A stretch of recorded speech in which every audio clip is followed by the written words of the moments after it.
Hey guys, welcome back to Clownfish TV. This is Kneon. I am here with Geeky Sparkles. Hello. And it looks like Funko has popped. See what I did there? Knee slap. Yeah, so Funko's third quarter earnings report shows huge losses again. Funko keeps losing money. The CEO stepped down a couple of months ago, or last quarter, I think.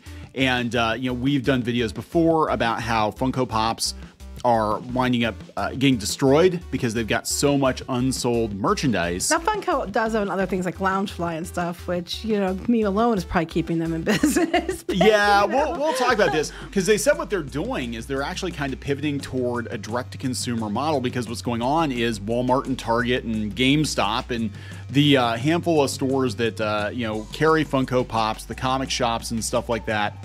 The reason the Funko Pops aren't selling as well as they used to is a lot of the outlets that you bought your Funko Pops from are not doing as well, or they're not stocking as much. And that would be, GameStop obviously not doing as well. Comic shops are going out of business. Yeah. Walmart and Target aren't stocking them. They aren't carrying them like they used to. No. Not like they used to, because there were too many. Clearance. They were always on clearance. I saw the big ones on sale for like $10. But you know who invested a lot of money into Funko? Bob Iger. Yes, he did. He took a lot of his Disney money when he got out the first time and put it in Funko. Probably. But yeah, let's trust him for the future of everything. He took a whole bunch of his Disney money and invested it in failing businesses. And it's like, yeah, this guy really doesn't know what he's doing. But I do appreciate Loungefly. So I hope they don't go out, because they bought Loungefly. And so now if they go out, my Loungeflies are gone. They bought Mondo, and I have concerns about quality. Yes, Mondo. The other quality of Mondo. Exactly. Yeah. Yep. So let's talk about this before we get into it any further. Please subscribe for more pop culture news, views, and rants. Guys, you get a woohoo if you do. Woohoo. Go out, if you're talking direct to consumer, go out to shopclownfish.com. This is going to be, I think, our ground zero for buying all Clownfish stuff. We're still trying to get our ducks in a row here, but we're trying, guys. Shadowbinders Volume 3, we're taking pre-orders for it. It'll be shipping next summer. This is the first new Shadowbinders comic book content in like 10 years. If you're not counting Crimson Wren, which was a prequel, this is the first actual Shadowbinders content in a very, very long time. And this is our Indiegogo replacement. We're actually doing crowdfunding directly through the site. We might do a round on Kickstarter, but we're done with Indiegogo. And speaking of books, previously on Clownfish TV, for those of you who backed that one, they are in stock and they are going to start shipping hopefully next week. We're just waiting on like a sticker sheet thing, and then as soon as we get that, I can start getting these out too, on simultaneously with what's left over for Crimson Wren. Yes, we're getting it. We're almost done with that one. And I think next year we'll have a better grasp on logistics. Will we though? Because it'll still be me shipping it all. Well, next year Geeky Sparkles is gonna work faster. I'm gonna get you. That's what he means by logistics. Well, we'll start selling coffee, and then you'll be all caffeinated up, and you'll move twice as fast. Get her some caffeine. So yeah, Funko shows loss on Q3 sales decline coming from ICV2. I thought this was last quarter's headline, and I checked the date, and I'm like, oh no, they're still failing. So Funko showed a loss on lower sales in Q3 2023 as it continued to reduce inventory and its SKU count, according to the financial info released after the close on Thursday. This would have been yesterday. While the numbers weren't good on any absolute scale, they were better than Funko's expectations.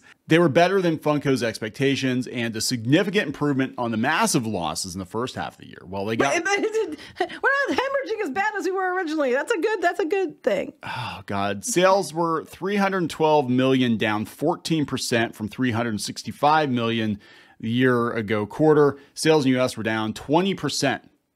Yikes. People are over Funko. I hate to break it to you. It was novel at first, and it was cool when they were all recognizable, iconic characters. When you had He-Man and Skeletor and Voltron and She-Ra and Jem, and now you have character number 10 in the third episode of like some sitcom. Second season. Yeah, some like Netflix sitcom that just came out. There's like a background character, and you have no idea who this person is supposed to be. Bob. It's just Bob. Or Kyle, or something like that. Something like that, yeah. The company lost $15 million in the quarter versus a $9.6 million loss last year at this time. But that's a great quarter compared to the either $73 million loss in Q2 or the $61 million in Q1. the company lost $15 million in the quarter versus a $9.6 million loss in the same quarter last year. So they lost, you know, $5 to $6 million more. Okay, $5.4 million more this year. But that's okay because we didn't lose as much as we did last quarter and the quarter before. Is that basically what I just said? Yeah. Okay. We're trying to put a positive spin on this shit. There's no way to put a positive spin on this. The company announced a plan to reduce the SKU count by 30% as it released its mid-year report. They expect executions, lots of layoffs. They executed on the plan through Q3. We made progress on our plan to focus on Funko's core products and reduce the number of product lines and complexity in our business. Now, I can tell you, not to the Pops, but I can tell you for like the Loungefly, they are starting other lines now. Like they're saying, we're doing some for the stuff they released this month. I know when they were doing the preview online, they said we're going to have some new lines coming out. So I think that they're going to things that are working like Funko, and then they're trying to expand upon that. Or I mean the Loungefly, they're trying to expand upon that.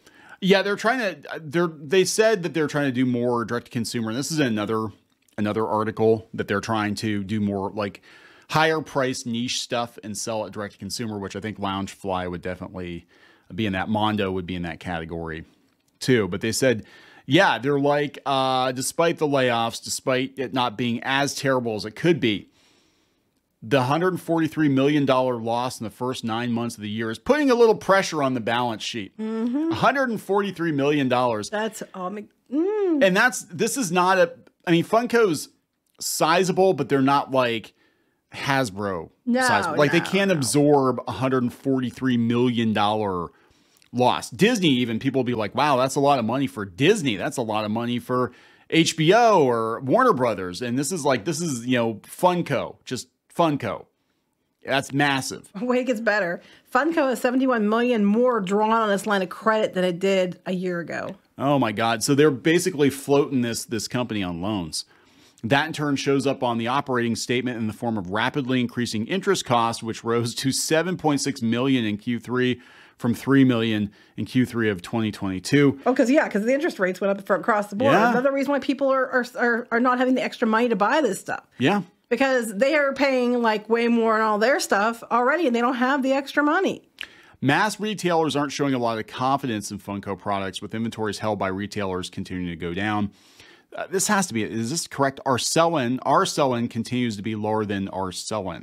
Does that mean sell out? I don't know. Our sell-in's lower than our sell-in. Somebody's going to correct me in the comments, be like, you don't understand inventory control, Kneon. No.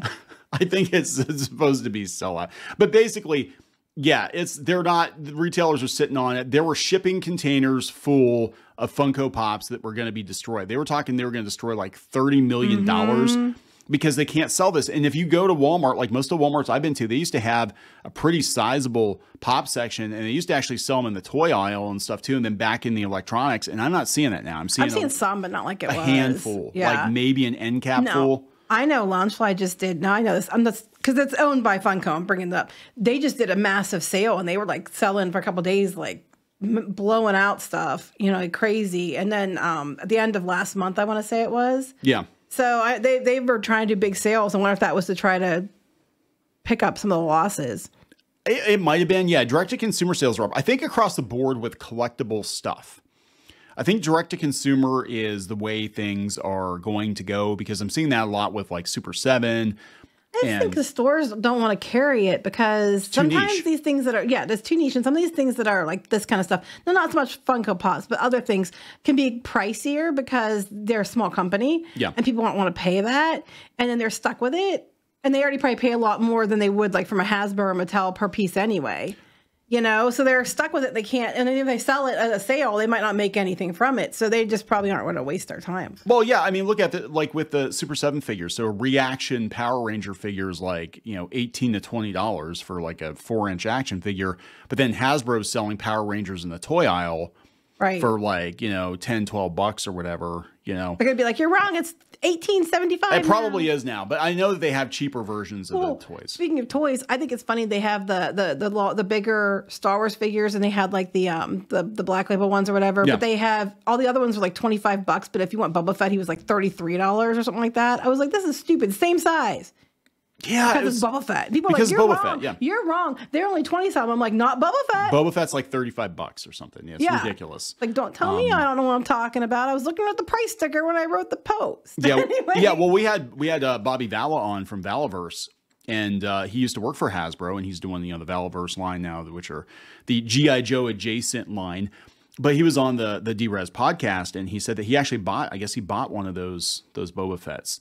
And he said he was shocked at how little came with it for the amount of money. For the price? Because he charges, and he's like, I'm an independent toy manufacturer. He's like, I only charge like $25 for my toys, and they have all kinds of accessories and stuff with them. And this is you're paying for the brand. Well, you're paying for that character, because the other characters in the same line, that are the same size are like $10 cheaper. Because they know Boba Fett is going to sell, but not $10. It's still sitting on the shelf. The whole peg's still full, and that was a couple months ago. Yeah, they're still there. They're still there. It'll sell when they drop the price. So this is kind of like, we've been talking about this kind of being another harbinger of doom for the geek, I guess the geek economy, because Funko Pops for the last like 10 years have been sort of everything that's wrong with current geekdom, right? Like you go to any comic shop. Some people are going to argue and say, Kneon, it's everything that's right. Yeah, I know, right? It's like, they're just making pop culture accessible for all of us. Okay, but the chicken nugget with the Happy Meal, but I would buy that. Okay, that's actually cute.